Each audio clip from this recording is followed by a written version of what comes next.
All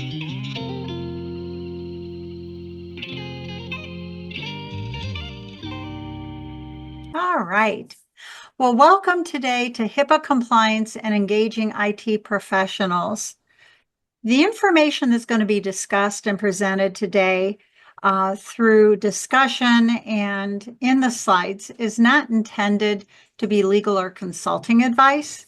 They're basic principles related to engaging IT professionals and HIPAA requirements. So please retain a consultant, attorney, or a professional to address specific concerns that you might have for your organization. All right, David, I'm going to hand everything over to you. So for those of you who don't know who I am, I want to give a few credentials and then we'll dive right into the topic. So I am on the board of AIHC and also I'm with the HHS 405D task group. So if you don't know what that is something that's very good to kind of look up and get some information about that. And we'll talk a little bit about that later on. I also am the CEO and owner of an MSP called Security First IT. We're located in the Charlotte, North Carolina area. And also I have a membership site called HIPAA for MSPs where we train other IT professionals and MSPs on how to navigate HIPAA compliance and how to also do so with their clients. And that's what we'll be spending most of today talking about. Also co-host the Help Me with HIPAA podcast, which is, I think we just recorded episode 478. So we've been around for a number of years. So check that out if you're not familiar with that. I know we do have a couple of listeners on because I've seen the names. All right. So let's dive into that. So I do want this to be somewhat engaging because I know you guys took time to be here and I want to make sure I bring some value to you. So we're going to ask a couple questions here right after this agenda slide, and then we'll get into the topic. So things we're going to cover today. First of all, we're going to talk about what is an MSP and when is an MSP a business associate? What makes them a business associate? And what are the HIPAA requirements for MSPs? Also, what is a liability for business associates? Because a business associate would be the designation of an MSP if they're doing certain types of work. And then also, if you're a covered entity, what do you need to know about this? If you're hiring an MSP, or even if you have IT on staff, what is it that you need to know if you're engaging with those folks? So that's what we're going to cover in today's webinar. So first poll here. What type of entity do you work for? So I want to know, are you an MSP? Maybe you're internal IT at a hospital, or maybe an outpatient facility or other. So what are most of my folks here today for? All right. So looks like most of you are other. We've got a few MSPs in here, so a few internal IT from different places. So good. Just curious, I'm going to go ahead and move on to the next slide, but just curious if you are one that picked other, I would like to know in the chat, what exactly are you affiliated with? What entity type are you? That'll help me in kind of guiding the discussion for today. And then I'll move on also to the next question, which is, I want to make sure that I'm bringing value to you guys. So what do you hope to learn today? And here's a few options here. You can put what it is in the chat if it's not one of these, but just let me know what it is you're here to learn so I make sure that I cover those things for you. All right, so the top three, how HIPAA factors in when a covered entity goes outside the organization for IT services. The second one, find out more about what an MSP does. And then the last of the top three is better understanding of how a covered entity can be compliant when retaining an MSP. Okay, cool. So good, then we'll focus on those areas mostly then. And like I said, as we go through these slides, if you have questions that pop up, then certainly throw them out there. As you probably know, there's a lot of stuff within HIPAA that's very fact specific as far as the determination of what we do or how we handle it. So sometimes it's one of those questions where we just have to have a lot more information to really give you an exact type of answer, if we can give you one at all. But throw it out there and we'll see what we can do with it. So here we go. Everybody ready? All right, we'll cover what is an MSP. So MSP is a managed service provider, and it's typically a third-party company that you're going to outsource your IT services to. And it could be outsourcing help desk. It could be outsourcing cybersecurity. It could be backup. There's lots of other areas that you can outsource that those blocks of IT services to that MSP. So it could be everything or it could be just some things. And the good thing about having an MSP is often you're going to find that there's a lot of cost savings for the organization because you don't have to hire these very expensive IT professionals that have a lot of experience or cybersecurity professionals because these guys can easily be upwards to six figures a year. And if you're a small organization, particularly, you can't usually can't afford to hire those types of people. So an MSP is bringing those people in, and it's kind of giving you the ability to have a fractional IT department. So you're sharing those resources across other clients that they have. So it makes it more affordable. It also makes it more scalable. So if you're growing your business, then you can scale up or you can scale down. So there's a lot of advantages to that. And in some cases, you can even do what's called co-managed, where you may have internal IT, but you have an external MSP that's supporting your internal IT, doing various tasks. They could be, for example, handling help desk while your internal IT does the heavy lifting of servers and networks and things like that, or you can even be vice versa. So there's a lot of different ways that you can engage with an MSP. All right. So when does HIPAA apply to an MSP? Now, when the omnibus rule first came around 2013, man, there a lot of MSPs were arguing about this. They did not want to be under HIPAA. They did not want to be a business associate. So let's cover what this means. We don't have as much pushback as we used to. But if the MSP handles, and I put that in quotes, PHI or EPHI, we'll just use the term interchangeably, on behalf of a covered entity or other business associate, then in most cases, they're going to be a HIPAA covered entity, meaning a business associate. I know it's crazy. They use the word covered entity different ways. So let's talk about PHI, protected health information.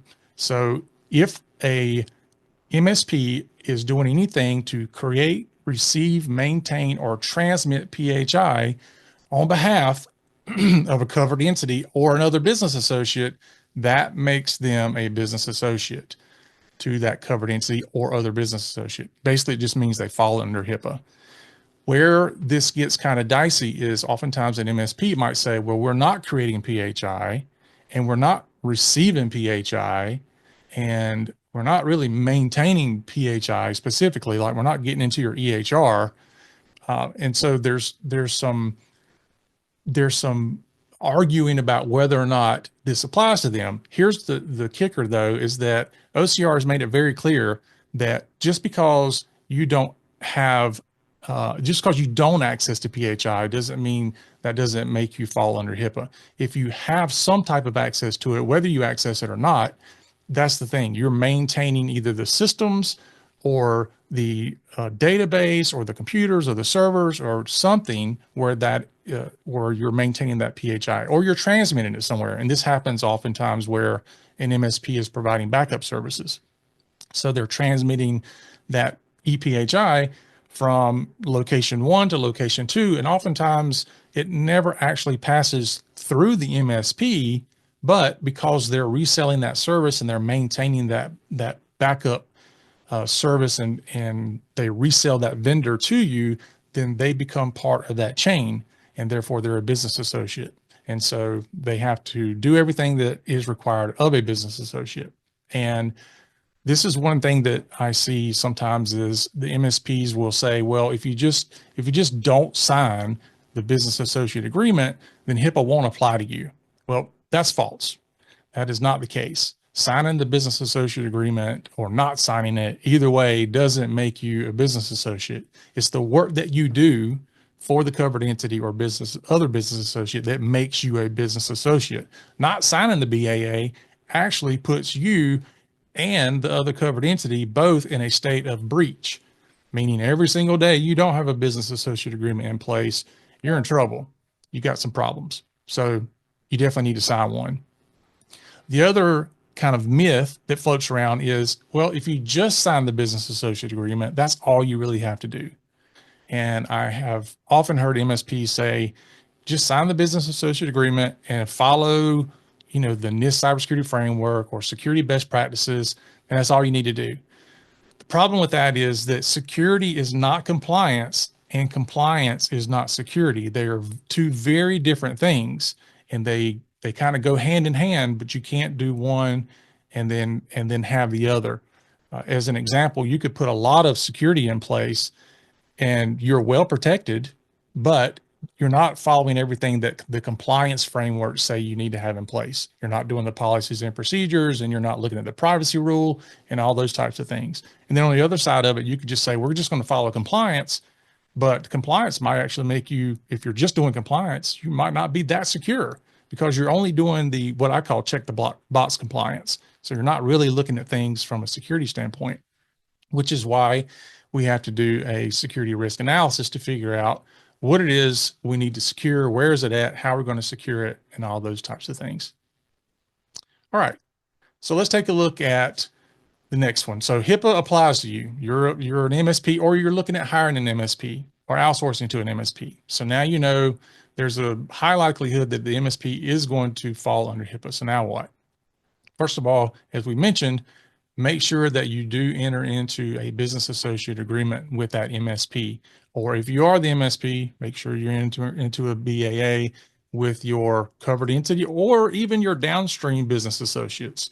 So for example, if I'm an MSP and I'm doing backup services for my client who's a covered entity, and let's just say I'm using ABC Backup Company to back up to, because I am putting that data on ABC's servers as a backup, I need to have a business associate agreement with that downstream vendor. And I need to make sure that they're doing everything to follow HIPAA for their organization. And also keep in mind, HIPAA compliance, it pertains to an organization, not a piece of software. So somebody can't say, I use a HIPAA compliant, fill in the name of the blank software, therefore I'm HIPAA compliant.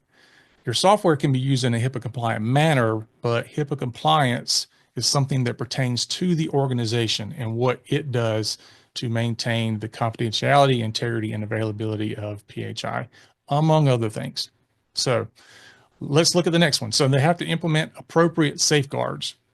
So we're looking at things around the administrative safeguards, your policies and procedures that are related to the uses and disclosures of PHI, which also has to be in the business associate agreement, because you don't know if you have an improper use or disclosure of PHI unless it's outlined in your business associate agreement about how you're going to use or disclose PHI. For example, an MSP may not ever disclose PHI, whereas somebody who may be a billing company potentially would disclose PHI, or there's somebody where they might send information to your patients on your behalf. They would be disclosing PHI to your patients. So understand whether or not that MSP will be disclosing any PHI for you or on your behalf. In most cases, they don't, but ask that question. Also, you're looking at workforce training. So are they doing workforce training, the MSP? In some cases, I have seen covered entities bring in their MSPs when they have HIPAA training to make sure that everybody is getting the same type of training.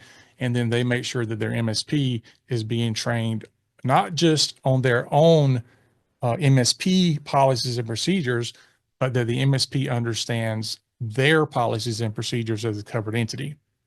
Because if you have an incident and I'm your MSP, I'm acting as your IT department, and you have an incident, I need to understand, what does your policies and procedures say about how you're going to respond to this incident.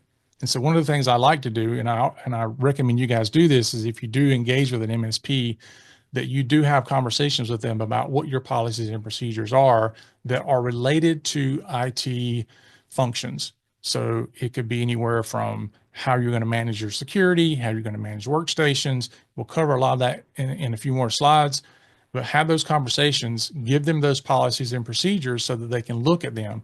If you have something, for example, you have a policy that says we're going to reset our passwords, let's say every 6 months, just for an example.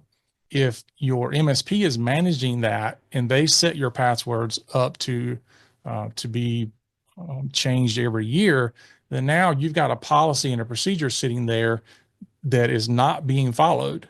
And so if something happens and you get investigated or audited, it's very easy for somebody to say, you've got a policy on this, but you're not following it.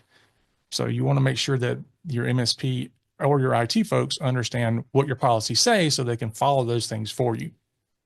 Okay. Other than the administrative safeguards, you also have our physical safeguards. And in this area, this is usually what an MSP is doing for themselves. And that's where they're looking at how can they protect the unauthorized access, use, disclosure, modification of PHI from a physical standpoint. So let's say you've got servers set up and you need to make sure that you are protecting those from somebody not being able to walk into your server room or wherever that server's sitting and have access to it. Or I've even seen things where people have their network infrastructure literally in the public bathroom, hanging up way up on the wall because somebody decided that's where the best place was to run their cables, which means that anybody can walk in, plug directly into their network, and potentially get on the network. So what type of physical safeguards are being taken? And then lastly, and this is where MSPs tend to think they live all the time, which is in the technical safeguards. They sometimes don't look at the administrative and the physical.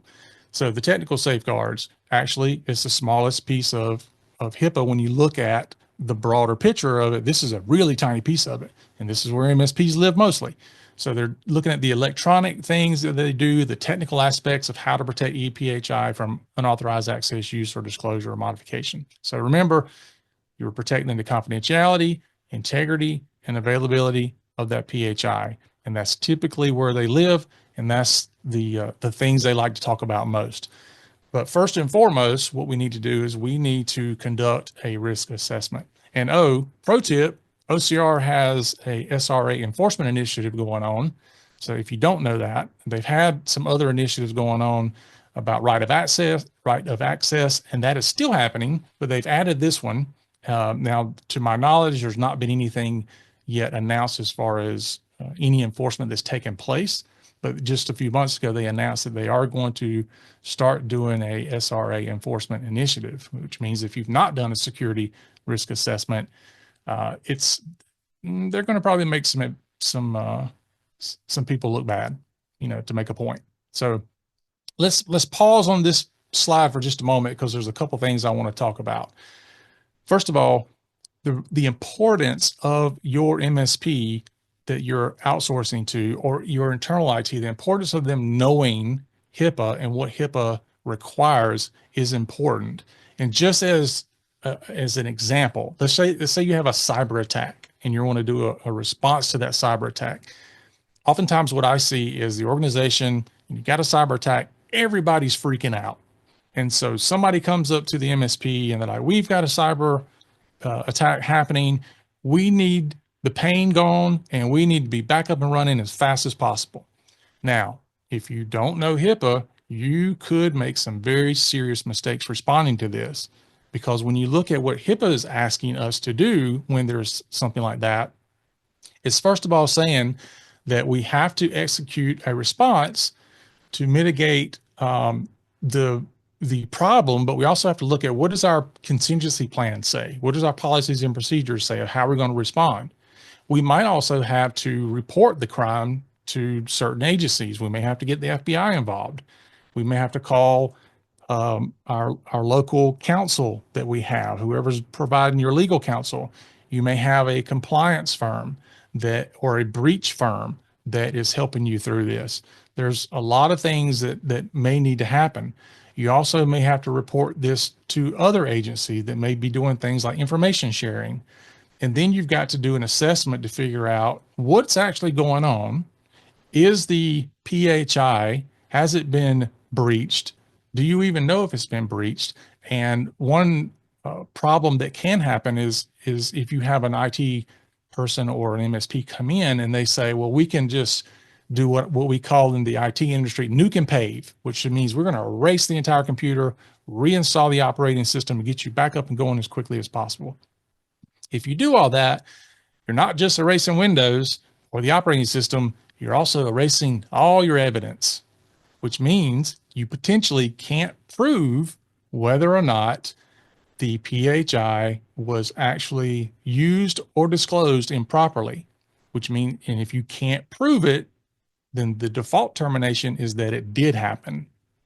And so when you ask your questions of about was there actually a breach, a reportable breach, and you go through your 4-factor assessment, if it was a breach, then it's got to be reported to the affected individuals no later than 60 days from the occurrence.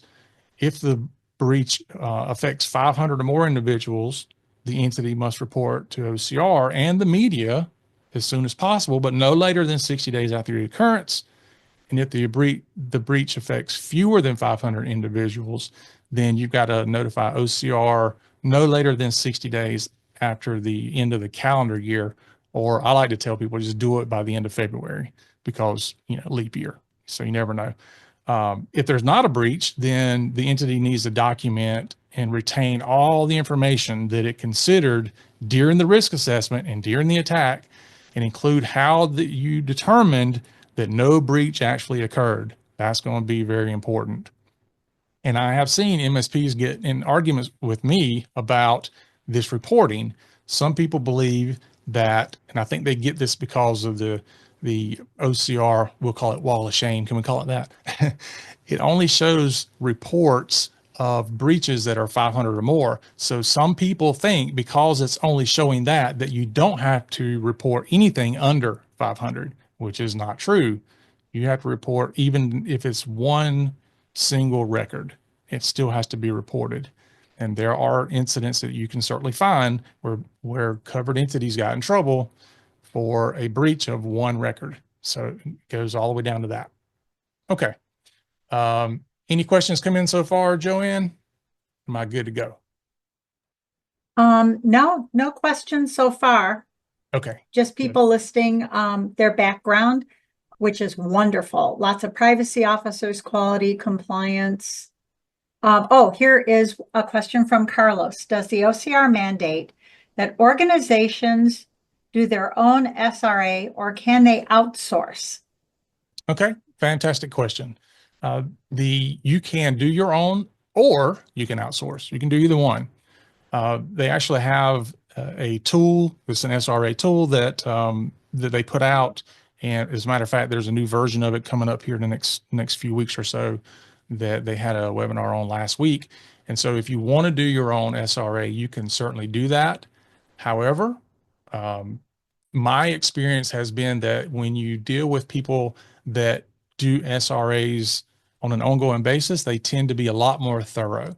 And one of the things that I see in every single OCR settlement is that there has not been an accurate and thorough security risk analysis. It's in every single one of them. Now, sometimes it's because they didn't do any. Sometimes it's because they did one, but it wasn't done properly, or they did one and it was 3, 4, 5 years ago, whatever the case might be. But it is in every single one of them. So that's one of the reasons why they're doing this enforcement initiative for SRAs, is because people just aren't doing it properly. But it's better to have something than have nothing. But yes, to answer your question, you can do it on your own. And certainly if you're a small organization, you might want to try that. It has been my experience that even in a small organization, it's very, very difficult to do because it's very time consuming, and it's a lot easier when somebody's kind of guiding you through that process. There's a reason why OCR, when they do these corrective action plans and they help, I'm doing air quotes here, they help people build their compliance program because they don't have one. There's a reason why the corrective action plans are typically 2 years. And it's because it's usually that time frame is what it takes for you to build your compliance program. Now, that's also with OCR breathing down your neck and having to review everything you're doing and approve it and send you to the next phase. But it's a big process. It's not something that's just very easy to do.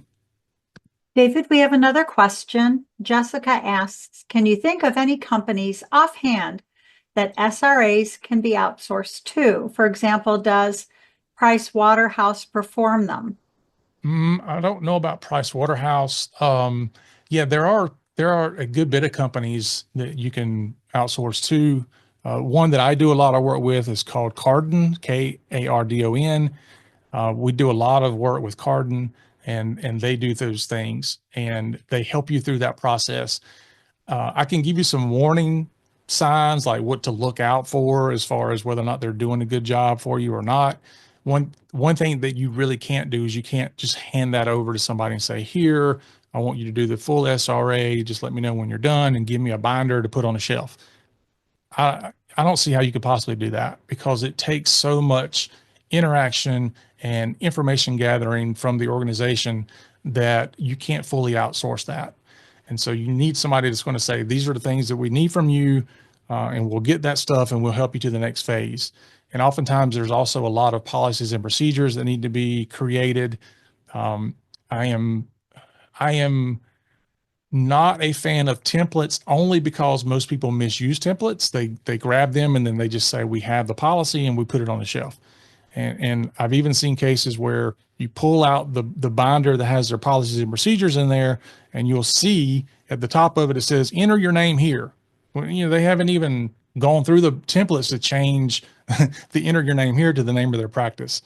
So it's not that templates are bad. It's that they're a starting point and there's something for you to read through and figure out what applies to me, what doesn't, take out what doesn't, add to it, all those things. If you're using it like that, it's okay. The problem is most people just buy them and say, okay, I got them. And they put the binder on the shelf and they don't never look at it again. And they say they have their policies and procedures. And that's where it gets people in a lot of trouble. So hopefully that answers your question. Okay. Um, Make sure there's nothing else I missed here. No. Okay, let's move right along. All right. So this is actually guidance that came out from OCR a while back talking about the liabilities for business associates. Now, this is not MSP specific. This is for any business associate. What kind of liability are you taking on?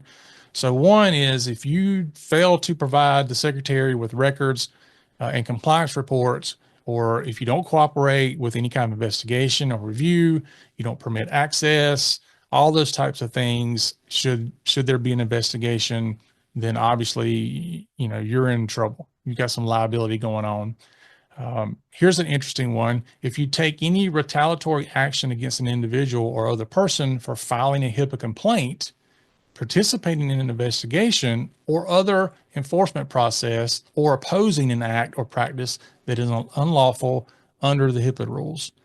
So that's pretty interesting there because there have been cases where somebody has been turned in because their organization is not following HIPAA.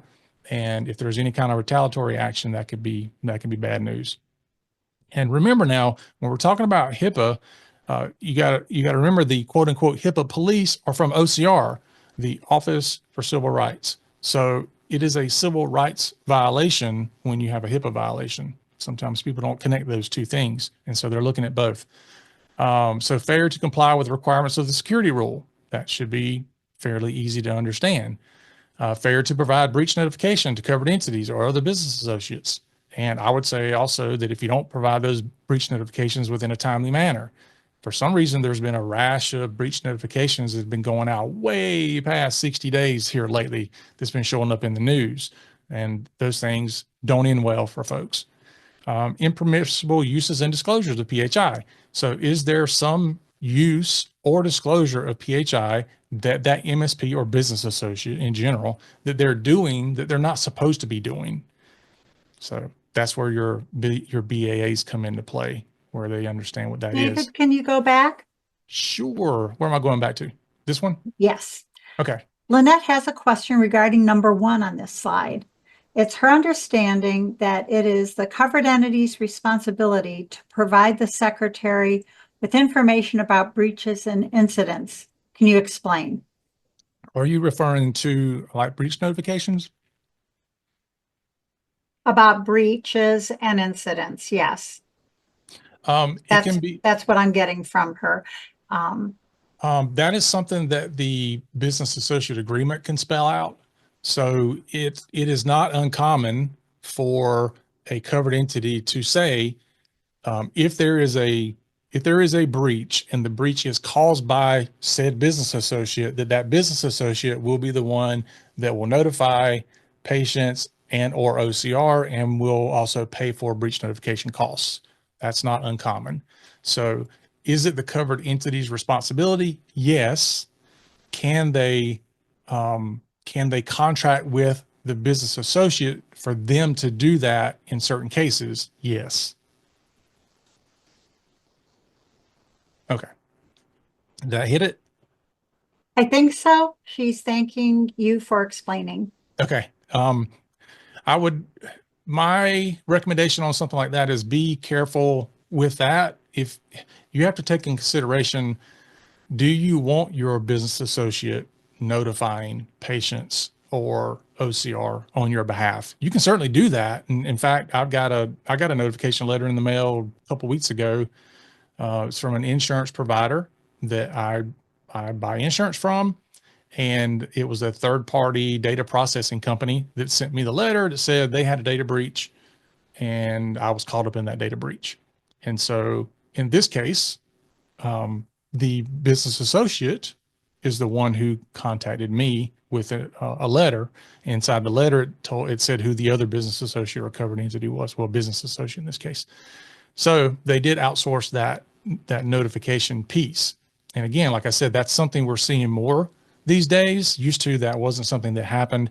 And that's one of the things where if you are a business associate or an MSP, do you have insurance that's going to help cover those costs? Because breach notification costs can be substantial. A lot of people focus on things like, oh, OCR had a settlement and it was X number of hundreds of thousands of dollars or whatever. But oftentimes that's very minor compared to the actual cost of the incident, with downtime, breach notification cost, damage to the brand of the practice or the business associate, and all kind of other legal costs and everything else just piled up in there. It's a lot more. Okay, I don't see any other questions. So rounding off these 10 here, fair to disclose a copy of EPHI to either the covered entity, the individual, or designee. Again, this is not something you're going to run into usually with MSPs. Failure to make reasonable efforts to limit PHI to the minimum necessary to accomplish the intended purpose. We see this oftentimes where you've got people that are getting PHI, and it's like, look, you don't need to use it, you don't need to look at it, you don't need to do anything to it. So you shouldn't have access to that. As a kind of a wild example, if I was doing backup services for a covered entity and I was taking their PHI and backing it up somewhere, there's no reason for me to look at those records. Like, I'm literally taking a data set from the covered entity and I'm backing it up to another business associate. There's no reason for me to be going inside that data set looking at any information. That would be a use or disclosure that would be outside of my business associate agreement, and therefore it would become a breach. So we don't want that to happen. It'd be an improper use or disclosure. Number 8, failure in certain circumstances to provide accounting of disclosures. So you have to keep track of that, which again, MSPs probably they aren't doing disclosures, but if you have something like that, let's, I don't know, let's say you've got a marketing agency. Oftentimes people don't think about marketing agencies. You're potentially giving your marketing agency PHI because you want them to market something to your patients. And let's say they somehow do something wrong and they expose that PHI to somebody else. Now you've got a disclosure of that information that you need to document. So have an account of that. Failure to enter into a business associate agreement. We already talked about that. That's also not just with your other business associates, but any kind of downstream subcontractors. If they're creating, receiving, maintaining, or transmitting PHI on behalf of another covered entity or business associate, that what they call the long tail of HIPAA is every business associate that is doing things for business associates. So if you're doing, I keep using the backup example because it fits a lot. But if you're a covered entity, you're paying an MSP for backups, and then an MSP is paying vendor 1 for backups, and then vendor 1 is actually using the servers of vendor 2 for storing the information, and the vendor 2 is using something else of vendor 3. You as a covered entity have no idea about all the other vendors down the road, but every single one of them need to be a business associate, and they should have a business associate agreement with the person in front of them. So it can go on and on and on, but that's what that looks like. And then lastly, failure to take reasonable steps to address a material breach or violation of the subcontractor's business associate agreement. So there you go. So the other thing to think about when you are engaging with an MSP is that an MSP is bringing additional risk to your organization. And this is a graph to kind of show you how that might look. Whereas an MSP could be targeted, and by the way, they are targeted even by nation state attackers, meaning countries, which have a lot of money to really go after you, but they are attacked if that MSP or anything that MSP uses is breached. It can be used as a conduit or a channel into their clients. And it has happened where an MSP has been breached and or their tools that they use have been breached.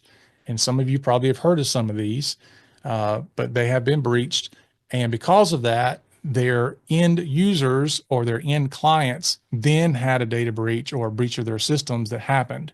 So every single vendor, every single software that you install on your computer, everything brings additional risk to the organization, which is another reason why you want to keep your systems as clean as possible and not have any software on there that you don't absolutely positively need to have on there.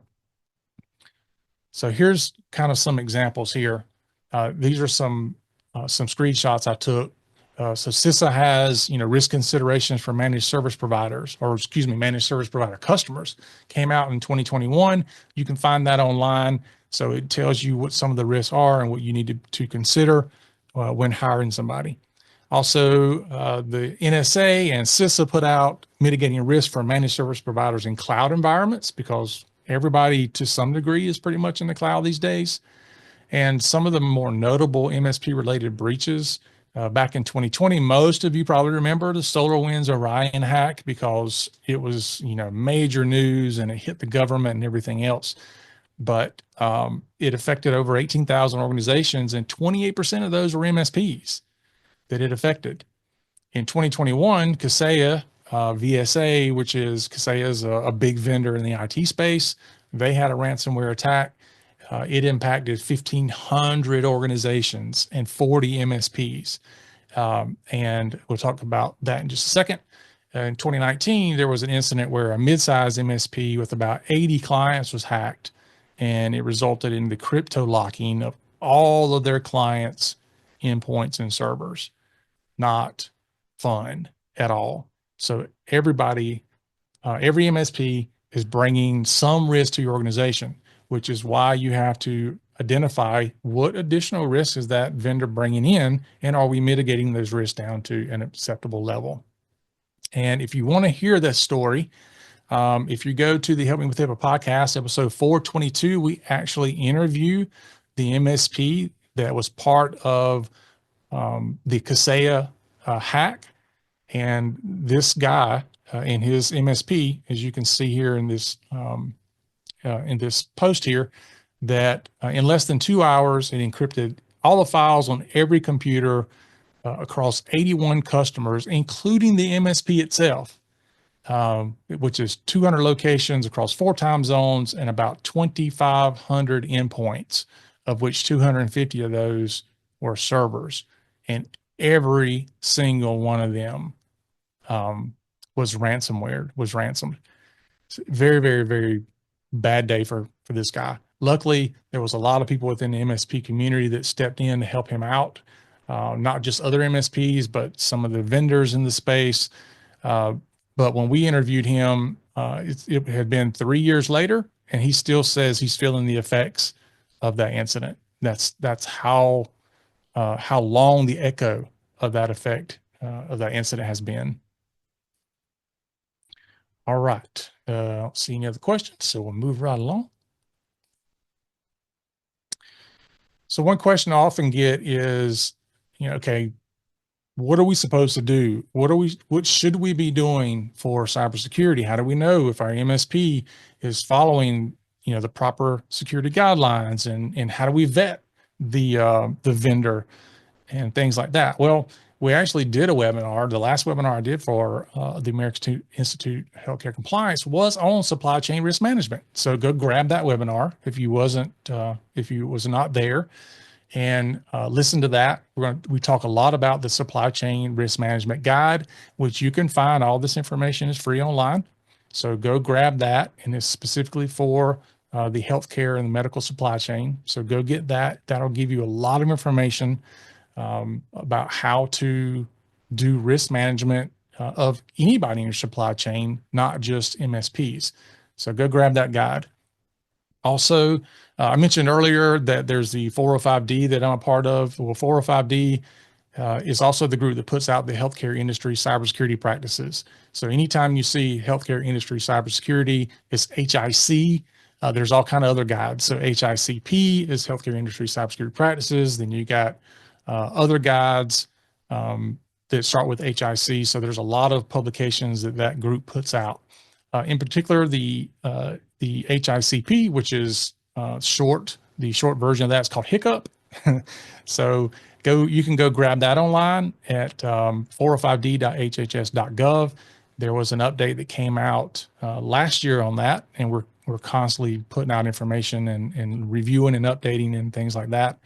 So there's a lot of information there on what type of cybersecurity practices that you should be doing as a healthcare organization. And we're not talking about HIPAA here. This is not what HIPAA is asking you to do or things like that. This is what cybersecurity practices the healthcare industry should be doing. So they map over to the NIST cybersecurity framework. They map over to HIPAA. But remember what I said earlier, that security is not compliance. Compliance is not security. Just because you do these things does not mean that you're meeting compliance. It means that you're meeting some of compliance. You still have to look at everything else. But you can look at the HICP guides. You can look at the most recent cybersecurity performance goals for healthcare, which is something that's recently came out. There's two different versions you can look at. There's the essential goals, and then there's I can't remember the other column. It's essential and I don't know, recommended or whatever. But basically, it's the you're looking at it going, okay, let's start with essential. If we don't have anything, let's make sure we start there. We've got those done. And if we have that, let's move over to the other side where we're getting a more robust privacy and security program within our organization. So start somewhere and keep building on that until you can do as much as reasonable and appropriate within your organization. All of these things are written with multiple different size organizations in mind. In fact, the HICP guides, you actually can find that they're broken out in small, medium, and large, whereas HIPAA is not like that. HIPAA doesn't say this is HIPAA for small, medium, or large. It gives you a lot more of a kind of a broad spectrum that you have to figure out where you fit. You have to actually figure out what is quote unquote reasonable and appropriate for your organization. And oh, by the way, there's supposed to be a new HIPAA security rule update coming out in 2024, which, we're getting ready to get into Q4. We haven't seen it yet. So I don't know if they're planning on releasing it in Q4 or maybe something happened and it's going to get pushed back. But there is going to be a new HIPAA security rule that will be coming out. So your IT folks, your MSPs need to be hyper aware that these things are going to be changing. So you're going to start seeing new guidance on cybersecurity, new guidance on regular security outside of cyber. That's going to be coming out in this new security rule update when it comes out. So make sure that you're keeping your finger on the pulse of that. And just to kind of throw this out there, if we often hear people say things about, it's $1.5 million, per violation if something happens and if you violate HIPAA. I wish that were still the case, but HIPAA is one of the things that gets a raise every year. And if you look at this, you'll now see that the maximum violation actually per year is over $2 million now. It is no longer 1.5 and actually hasn't been for quite a while. So when you hear people talking about the $1.5 million maximum penalty per violation, that's been bumped up quite a bit. So that's no longer the case. And then lastly here, there's a lot of reasons why hiring an MSP is a great idea. It can be a huge benefit to you, but there are risks, and you need to know what those risks are. You need to mitigate those down and understand that you are sharing the responsibility. You're not abdicating your cybersecurity responsibility to another vendor. You need to share that responsibility. And that's one thing that I think often gets missed is you can't give all that away and say, here, handle all this. And at the end of the day, the covered entity is the one that is responsible for protecting that PHI because it is their patients. If I go down just a quick list of things that an MSP can do for you, and these all map back to the security rule, but some of the things they can do is they can do a security management process. So that's where you implement policies and procedures to prevent, detect, contain, and correct security violations. And these are all things that are mapped directly back to HIPAA that you have to do. Security awareness and training is something you have to do. Password management, so creating, changing, and safeguarding your passwords, which, by the way, if you don't know, the NIST guidelines on how to handle passwords have changed over the past few years. No more do they recommend changing passwords frequently. So that's something else that you can, have that discussion with your IT folks or your MSP to figure out how you want to handle that. Because stuff is always changing within technology, and especially within cybersecurity. It changes almost daily. It's so fast. Contingency planning is something they can help you with. Data backup plan. And if I have anything to say about data backup, is this: you are not paying for data backup. You're paying for the ability to recover your data when you need it. So if you're not testing your data backups, you don't know whether or not you can recover them back to an exact retrievable copy unless you test that. So I would highly recommend, if you're doing any kind of data backups or any kind of backups of systems, that at some point you do, at the very least, a tabletop exercise of what does that recovery actually look like. Because I could tell you I can have your systems back up and running in 15 minutes, but unless you tested that, you don't know. And I have never seen a time where we've not done a test where a lot of other crazy stuff happened that we weren't prepared for, and we didn't know that would be the case. And so it's good to test these things before you actually need it. Other things, workstation use. So what's the proper functionality and use of a workstation? This is something that it's very difficult to do during the work from home, during COVID, and some people still do work from home. And you see people that are doing the bring your own device. So they're using their own personal computers and laptops to do work with PHI. That is very challenging for IT and is very challenging for compliance. Device and media controls. So what about the receipt and removal of hardware and software in and out of your facilities and movement within the facilities? How's that handled? Disposal. So the final disposal of the computers or the data or the media, MSP can help with that. I have a horror story about this where I had a number of years ago, I had a client. It was a small medical office surgeon who was retiring, and I sent him an email, and I said, I need to talk to you about, you retiring, and you're going to, what we're going to do with these computers. Just got all this PHI on there. And I need to set a date for you to come in and take and securely wipe the data or back it up and whatever you're going to do with it. And I got a response back from the doctor, and he said, "Oh, you don't have to worry about that. I donated those to the local Goodwill." So yes, it's not the first time that the local Goodwill has probably received PHI, but somebody did not follow their policy or procedure about how to handle disposal of electronic PHI or hardware. So other areas, so data backup, we talked about access controls, unique user identification, and encryption. Those are just 12 areas that an MSP can help you in, or if you have internal IT, they can help you there as well. And then lastly, I'll say that if you have or are you wanting to get cyber liability insurance, it is very important to understand what cybersecurity frameworks or things that they're asking you to do so that you don't nullify the coverage that you think you have in the event of an incident. Because if you've got coverage and then all of a sudden you have a data breach or a cyber attack, and then you call your insurance company and they find out that, oh, you haven't done a security risk analysis in the past 12 months, and that's part of their underwriting is you must do this or whatever else it is. And all of a sudden now you got your insurance company saying, we're not going to pay because you didn't keep up your end of the bargain. And so you need to know what those things are. So if you have cyber liability, pull that policy and have it reviewed. Either you review it, have somebody else review it. We can help you review it, but have that reviewed, have that looked at, and make sure you have the right coverage and that you're doing things to make sure your coverage is actually going to work for you when you need it. And that is it, folks. Turning it back Okay. over to you. David, we have a question from T. Allen asking about the information on slide 14 that includes the HICCUP guide. And I can share I pulled that up so I can do a screen share and show them where that is, as well as some other things that might be interest. And then Rose asked a question with the recent Social Security number breach. What do you anticipate the violation penalty to be?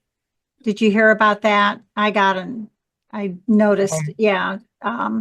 There's a huge, massive Social Security number breach.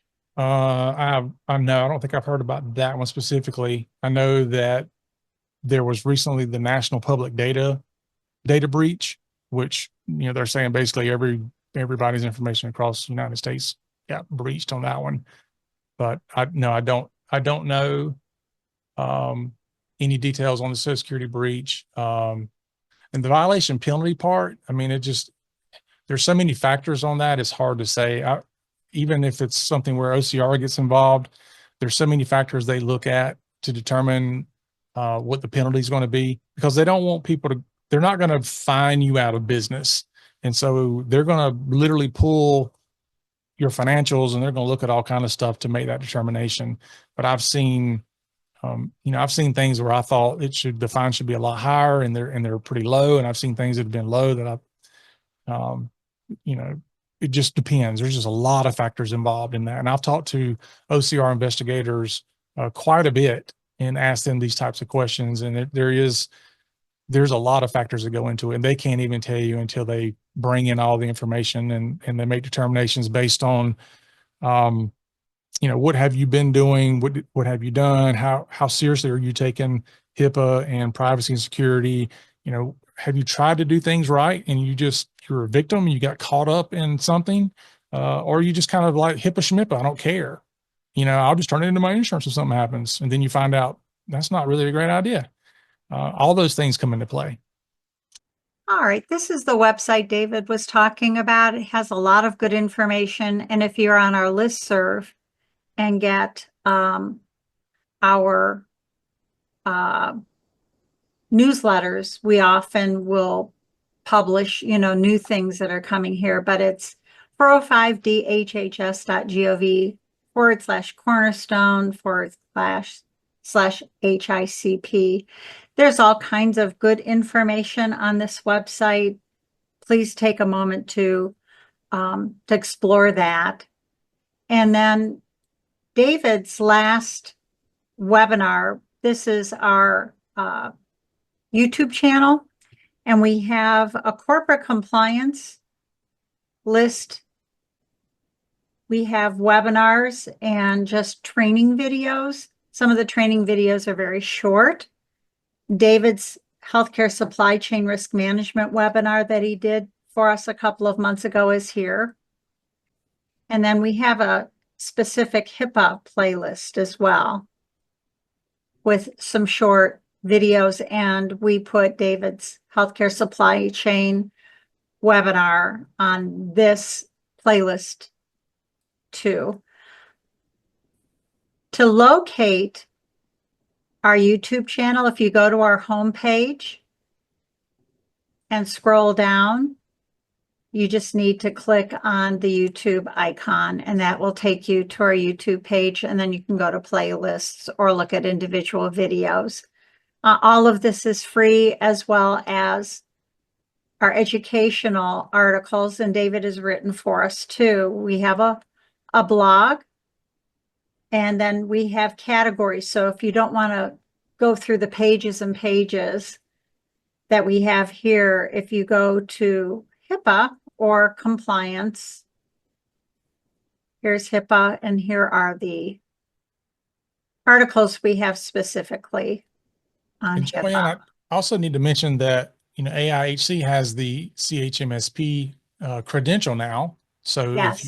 if you are an MSP or you want to do business with the MSP or are doing business, there is a course and a certification that they can get as an MSP that certifies that they have been through a very comprehensive level of training for HIPAA compliance. And so all the things that we covered today and tons more information about HIPAA compliance for themselves as an MSP, and then making sure they're protecting their clients as well. So if you're an MSP, you can get that credential. If you hire an MSP, I would say recommend that they get that credential. That's going to help you a lot in making sure that they know what they're doing. Yeah.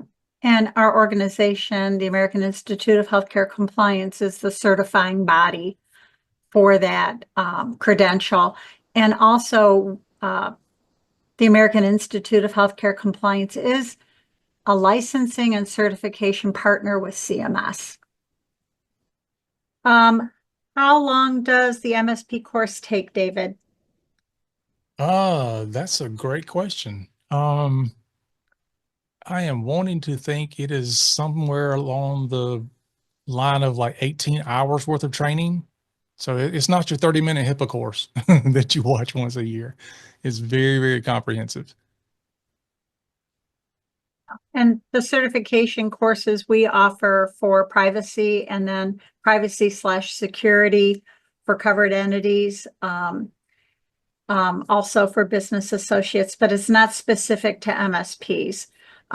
Those courses are very comprehensive as well, and it takes about 3 months to finish those courses. And then you have the option to certify.